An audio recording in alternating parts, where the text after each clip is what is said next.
এত কমিশন হয়ে গেল। ইউনূস সাহেব, কমিশনের কোনো অভাব নাই।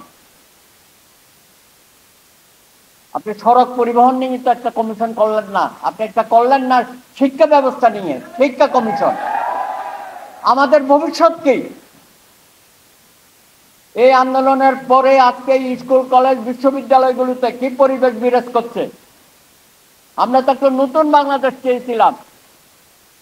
আমাদের ছেলে মেয়েদেরকে আপনারা কাজে লাগাবেন, বিভিন্ন জায়গায় তাদেরকে স্বেচ্ছাসেবী হিসাবে দায়িত্ব দেবেন।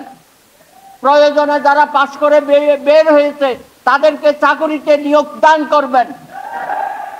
কিছুই করতেছেন না আপনারা। তাহলে কি হইল? ফ্যাসিস্ট সরকারের পতনের পরে আমার ছেলে মেয়েদের ভবিষ্যৎ কি? আবার কি আরেকটা কিশোর বিদ্রোহের জন্য আমরা অপেক্ষা করব? এই কিশোর বিদ্রোহের মাধ্যমে আপনারা আহত হয়েছেন, আপনাদের বিরুদ্ধে মামলা হয়েছে ডজনে ডজনে। আপনাদের অভিভাবক পরিবারের সদস্যদের বিরুদ্ধে মামলা হয়েছে। দিনের পর দিন কোর্টে হাজিরা দিয়েছেন, বেল পর্যন্ত দেয় নাই।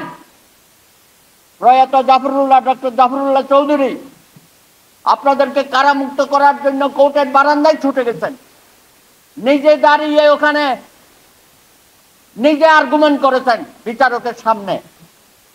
এগুলো আমরা বলে যাই নাই।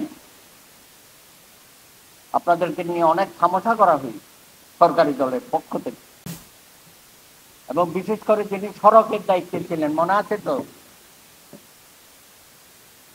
তাকে আপনারা নাম দিয়েছিলেন কাওয়া কাদের।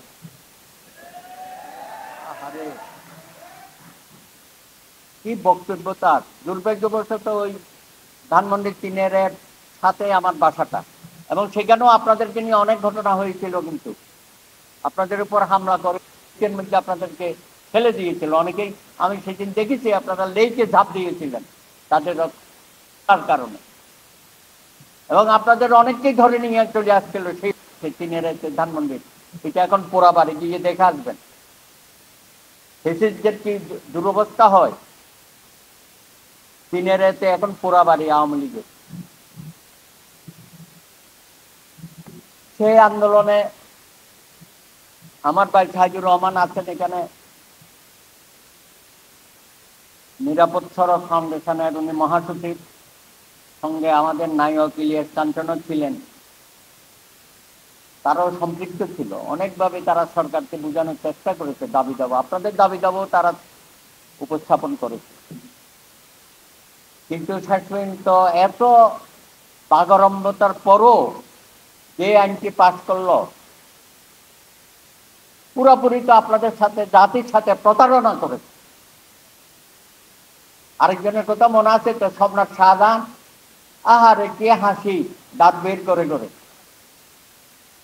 আপনাদের আন্দোলনকে নিয়ে কি রঙ্গরস টক শোতে, টেলিভিশনে। আর যখন একটা অ্যাক্সিডেন্ট হয়,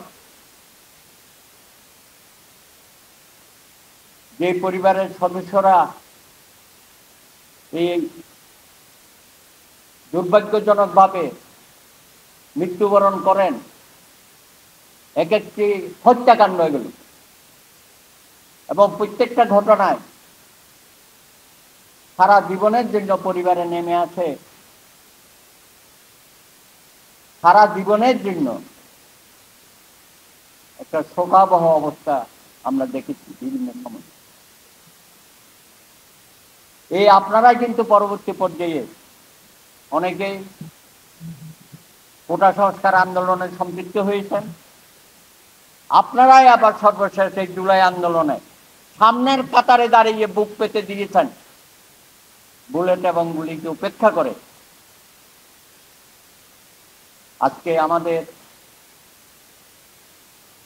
ফ্যাসিস্ট পালিয়ে গেছে, কিন্তু সরকারের যারা দায়িত্ব নিয়েছেন গত এক বছরে এইসব বিষয়ে তাদের কোনো মনোযোগ আছে বলে আমরা মনে করি। আপনাদের সাথে কোনো আলাপ আলোচনা হয়েছে কিনা? নিরাপদ সড়ক ফাউন্ডেশনের নেতা আছেন এখানে, এইসব ব্যাপারে তাদের কোনো সুনির্দিষ্ট